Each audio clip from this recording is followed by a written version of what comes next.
Good morning, students. I hope you are well. We're going to continue on our Domain 6, the Viking Age, and we'll be reading Chapter 3 today. In the read aloud, you will hear the vocabulary earthen, which means made of clay, dirt, or mud, imposing, which is impressive, grand, magnificent. Planks are thick wooden boards or strips. Raucous is wild, loud, and disorderly. And unison, which is the act of doing something the same way at the same time. So where are we in our story so far? Well, we have met Bjorn and his family. Bjorn is a Norse boy, and he lives in the country of Norway. Norway, Sweden, and Denmark make up an area called Scandinavia. We heard that Bjorn will be leaving his family to travel to a new land. Do you remember where that new land is? Bjorn will be traveling to Iceland. And do you remember who the first known Viking to settle in Iceland was? Ingolf Arnarsson. Remember Ingolf from the very first lesson. Besides Bjorn, what other characters did you hear in the previous story? We heard about Bjorn's father. And what is the setting for this story? Remember, the setting has to tell where and when. The where is Bjorn's hometown in Norway, and the when is about AD 900. Yesterday, Bjorn was in the forge with his father. That's even more specific as to where. Which point of view is the author using to tell this story? The first person point of view.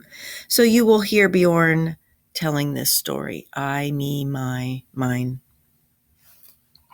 All right, let's begin.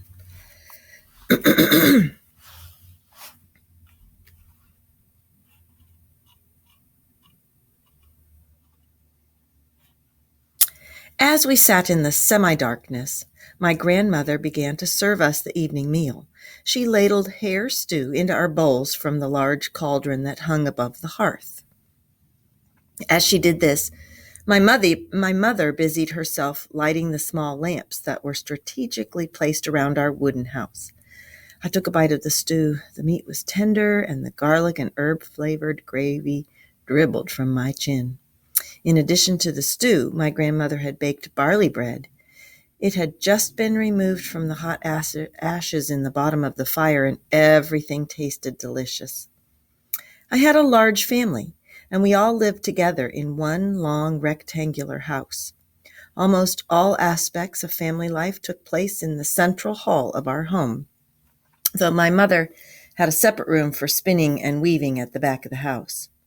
As I devoured my dinner, I looked around at the people I loved. I wanted to keep their faces imprinted in my memory forever. Soon I would be leaving them and sailing far away to a land in the midst of the Western Ocean, the land of Iceland, known for its strange fires, boiling streams, and ice-covered mountains. The journey there would be treacherous, and there were reports that the oceans were filled with gigantic whales and even sea monsters. I knew what the journey to Iceland would be like because my father had made it himself when he was my age. I had listened to the saga of his voyage in a cargo ship with his brothers, Vali and Tuni. His brothers had stayed in Iceland and become successful farmers, and my father had returned to Norway and married my mother. I did not want to make that dangerous journey and leave my loved ones, but I knew I had to leave with the other young Norse to escape the conflict. As we ate, the adults sat on the raised beds that served both as seats and as sleeping places. The children sat cross-legged on the earthen floor. My grandparents, Bjork and Afi, my younger brothers, Arnsten and Karl, and my sister Kitta began to chat about their day. My favorite hen did not lay any eggs today, said Kidda, clearly disappointed. Perhaps she will lay twice as many eggs tomorrow, replied Grandfather Offie.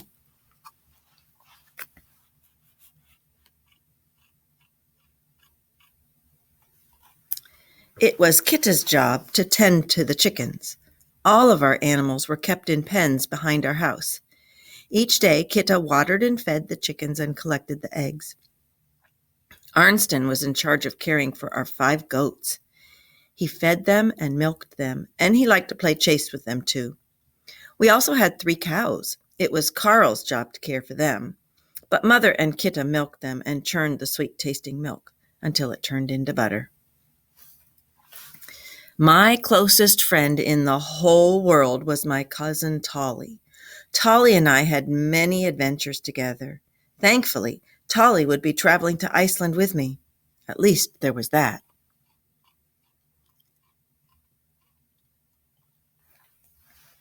Hey, Bjorn, do you want to go down to the harbor to see if the men have finished loading the long ships for our journey? I'll race you, Tolly exclaimed. For several seconds, we stared at each other, unblinking, and eyed the doorway. There weren't any windows in our house.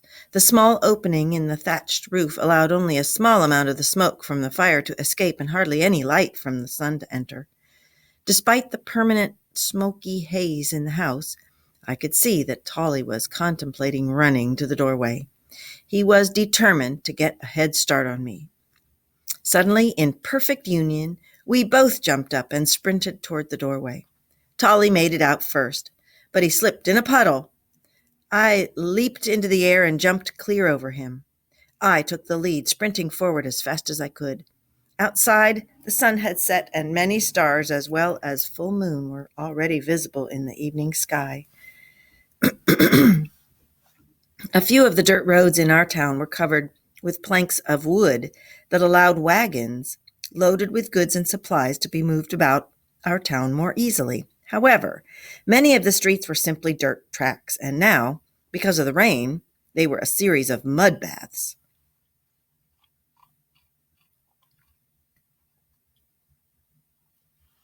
It wasn't long before I slipped and fell too. Immediately, Tolly was upon me with a handful of mud.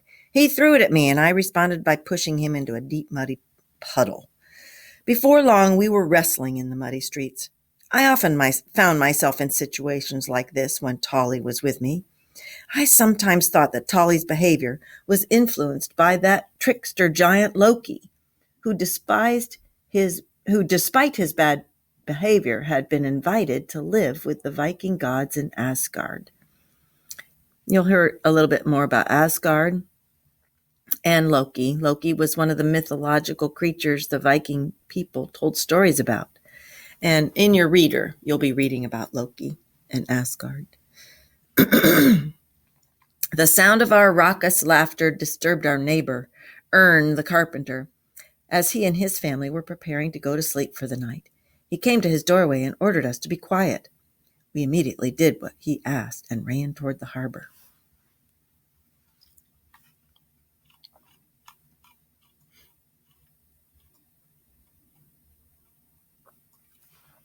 The harbor was a magical place. Despite our fear of night spirits, we loved to go there in the evening and watch the ocean waves as they lapped back and forth against the imposing longships. Other vessels were tied up and docked there for the night, too. There were fishing boats, rowboats, and ferries used for carrying passengers across rivers and fjords. Because most people in my homeland lived on or near the coast, or near a river or fjord, boats of various sizes and shapes were our main form of transportation. Because we were master shipbuilders, our ships were known far and wide for their design, speed, and ability to move easily through the waters. In a matter of days, Tolly and I would be traveling on board a cargo ship called a Cunard. Many of the supplies we needed for the journey had already been loaded aboard the vessel. They were stowed in the center of the ship and were covered with animal hide to protect them from the rain and the powerful waves. We would also be taking supplies of iron, tar, barley, and cloth to trade in the farmstead of Reykjavik. Once in Iceland, the cargo ship would be reloaded with much needed food supplies, and then it would return as swiftly as it could to our homeland. Bjorn, look, Tolly whispered suddenly. It looks like there are some people on board that longship over there. Do you see the torchlight? I have an idea. Let's pretend that we're spies and sneak up on them, he continued, pointing to the boat. Okay, I whispered, not at all sure it was such a good idea, but not surprised that Tolly had already lost interest in our cargo ship. Follow me to the harbor, Bjorn. Stay right behind me. Okay, let's go, Tolly commanded. Tolly inched forward, moving silently. I followed him and moved quietly, too. I was determined to stay as close to him as possible. We both peered into the growing darkness, all the while moving closer to the flickering light on the longship. So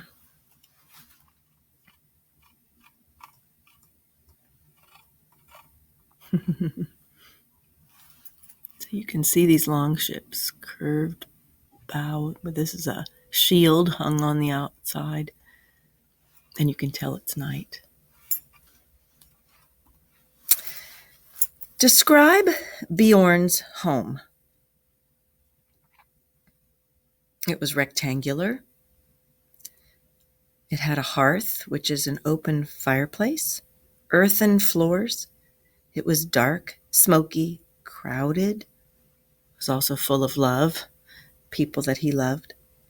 Why did Bjorn's family raise livestock or animals? Yes, it was to provide food for the family. And what kind of livestock did Bjorn's family keep? Chickens, goats, and cows. What did Bjorn and the other children do to care for their livestock? It was their job to provide food and water to the chickens and collect the eggs, feed and milk the goats and cows, and churn the milk for butter. Who have the main characters been so far in Bjorn's story? Bjorn and his father. And today, another main character was introduced. Who is it? Tolly. Tolly is Bjorn's closest friend and cousin, who's going to be going with him to Iceland. What adjectives would you use to describe Tolly? Sounds mischievous, adventurous, possibly brave. To which Norse myth character was Tolly's behavior compared? Loki the trickster. Did the Viking people believe in one god or many gods? Monotheistic or polytheistic? They were polytheistic. They believed in many gods. Bjorn and Tolly will travel to Iceland on a cargo ship. Why is cargo being taken to Iceland and other cargo being brought back to Norway? Well, they needed to trade. There were things that they could not get in Norway that Iceland had, and things that Iceland could not get or produce or grow, and they needed from Norway. So people traded. The Viking people needed supplies and goods that they could not get or were in very limited amounts in their own land, so they traded for goods and supplies. What part of this read aloud might be described as raucous or wild and loud? Bjorn and Tolly jumping up in unison to run outside over the planks, slipping in the mud, wrestling in the street, mud throwing. Don't do that, boys and girls. I'm just saying. The other day, you learned of the skilled Viking Age blacksmiths. Today, you heard that the Viking Age were skilled at another trade. What was it? Shipbuilding. What types of ships do Bjorn and Tolly see at the wharf? They see longships, which are the fighting ships, fishing, rowing, and ferry boats, as well as their knar, which is the cargo ship. Bjorn describes the longships as imposing. Do you think that's an accurate description? Maybe. This is the front of a Canar, which is the cargo ship, and this is the front of their longship, which is like the warship.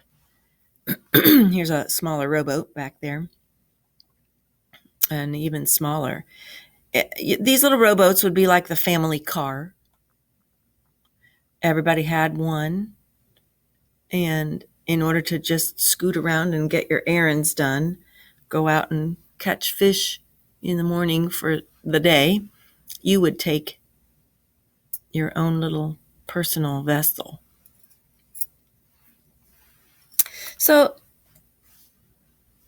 if you think that a warship is imposing, maybe you know why it is being taken, why it would be sailed from one land to another in order to wage war on wherever the warship ends up going.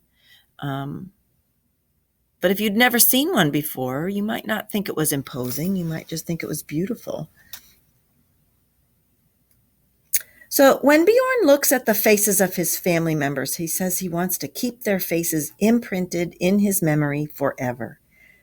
This is an impression that means he wants to remember them forever. What images have you wanted to imprint on your memory forever? And what made you want to remember those images forever?